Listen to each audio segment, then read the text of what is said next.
And now, ladies and gentlemen, Wayne Madsen. I wanted to get him on because he's just always spot on. This guy's scary right. But I guess he's up there at the National Press Club every day. He's hooked in with all these people. He formerly worked with the NSA and a security consultant for other unnamed government agencies. He's written for some of the biggest publications in the country. And a lot of times when I'm watching NSA or CIA hearings in Congress, I'll see Wayne Madsen there in the audience reporting. Wayne Madsen is a former U.S. naval officer who was assigned to the National Security Agency. He's also some 20 years experience in computer security and data privacy. He's also worked the Naval Data Automation Command, Department of State, RCA Corporation, and Computer Science Corporation. And he wrote the bestseller Handbook for Personal Data Protection. And he writes, again, for the Progressive, CAQ, Counterpunch, Intelligence Newsletter, and a lot of other major publications. Wayne Madsen, we're about to break, but I want to get you on about the flu. You were right about that being manufactured in a lab from your source. Now they admit it. And I wanted to get into the economy and a lot more. But first off, what do you think of the cap and trade? Well, you know, they say the road to hell is paved with good intentions. And, you know, certainly trying to save the planet is a good intention, but it's the mechanics we see. You know, this whole thing with carbon credit trading, it looks like it's just another one of these scams that's being perpetrated. The carbon exchanges, you know, I mean, it looks like people are making money. And, you know, today Bernie Madoff was sentenced to 150 years in prison for running a Ponzi scheme, but I think there's a lot more Ponzi schemes out there that have yet to be uncovered. Well, we know Madoff acted alone, and now the 170-plus billion that they're now saying they've seized is going into a black hole. But come on, Ken Lay came up with carbon trading. Ken Lay's a fine, upstanding person, Wayne Madsen. Don't engage in conspiracy theories. We'll come back with more, you know. Come on, Ken Lay. I think it's great that Al Gore owns the carbon trading company, that I'm going to be paying taxes directly to him. Wayne Madsen, stay there. We'll be right back with you. Oh, I forgot to tell you guys, go to the Alex Jones channel on YouTube, because that's where it's posted, top story of Wayne Madsen on Russia Today. I want to play a clip of that later before he leaves us, because I want to give credit where credit's due. Of the reporters I know out there, I would interview Wayne Madsen 5, 6, 7 years ago, and I knew he was a credible reporter, but you know, sometimes that he kept breaking big news, I would, you know, think, man, could this guy be for real?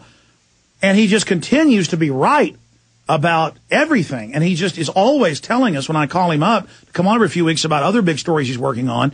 He put us onto a reporter about white supremacists in the Army and FBI and BATF and tied into von Brunn. And I looked at it and found some news reports from a decade ago about it. But I was still vetting it before I named a bunch of top Army officers and people. And then suddenly it's on the National Press Club this weekend, you know, big news. So maybe we'll get him to talk a little bit about that as well, because he's really got his ear to the ground. And, of course, he worked in intelligence, and the U.S. government reports on intelligence. But bird flu, the first person, I said it's obviously manufactured, just as a layman interviewing scientists, because I knew you don't get a suddenly new mutation strain that's part pig, part bird, part human, with no lineage. A normally occurring, you know, nature-developed flu strain from all the scientists and virologists we've talked to has a pedigree. You know, it's like if my wife has a French bulldog. We know it comes from French bulldogs. We know those were developed 300 years ago in England, and then the French got them, and they have certain characteristics. Same thing. But it's like if a purple poodle with yellow eyes shows up, you know that was genetically engineered. Somebody manipulated the dog DNA to get that. They have glowing jellyfish dogs. That's Washington Post. People won't believe that. Google glowing jellyfish dogs. I want to put that on screen. But the point is, with the analogy here, is that this flu just came out of nowhere. And then Madsen said he had sources in government, sources in media, scientists, and exactly what he said then a month later came out. And mainstream news, BBC, and others reported, yeah, it was made in a lab. But they won't say where. These scientists know who makes these. They know the pedigree of even manufactured ones. Why won't they say? And now Baxter Pharmaceutical tied in with putting live bird flu in with vaccine production labs, and then that gets covered up, and then homeless die in Europe and secret vaccine trial. Just absolute. Yeah, there it is, glow-in-the-dark dogs. Now, that's just the idea in the San Francisco Chronicle. They actually made them. They have glow-in-the-dark monkeys. Put up glow-in-the-dark monkeys. So they have those part jellyfish. People won't believe me unless they see it. Okay, going back to Wayne Madsen. Wayne, go ahead. Tell us, how did you know about the flu, and what's your latest intel? Well, this whole thing with this so-called swine flu, which is really a hybrid flu. The Centers for Disease Control even calls it a novel flu. Even they're saying this is new because of the appellation they've given this particular virus.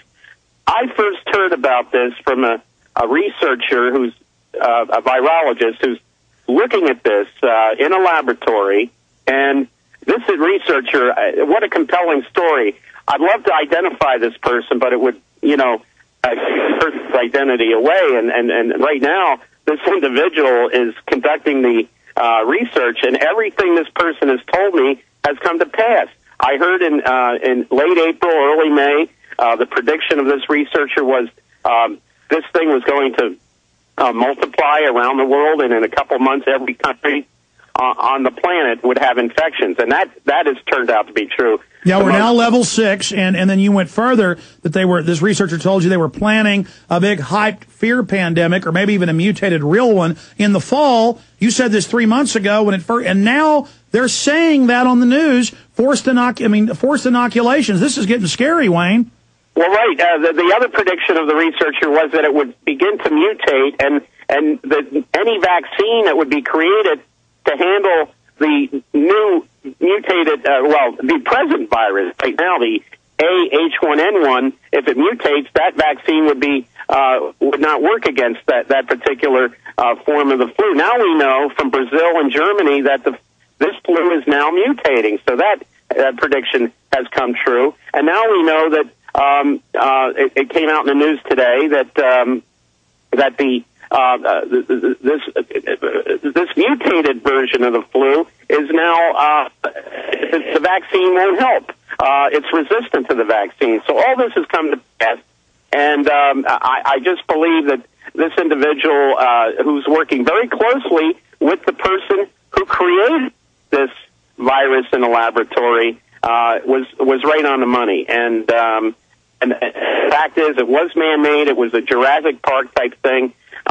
Some scientists backed by the U.S. Army, Fort Detrick, and the National Institutes of Health dug up the corpse of a very obese Eskimo woman who died of this in the 1918 pandemic, found some tissue they could use, took it back to the Armed Forces Pathology Institute in Rockville, Maryland, which is just down the highway from Fort Detrick, and recreated this and then began to gene splice it. And that's what we have today with the H1N1, what they call swine flu. I call it hybrid flu.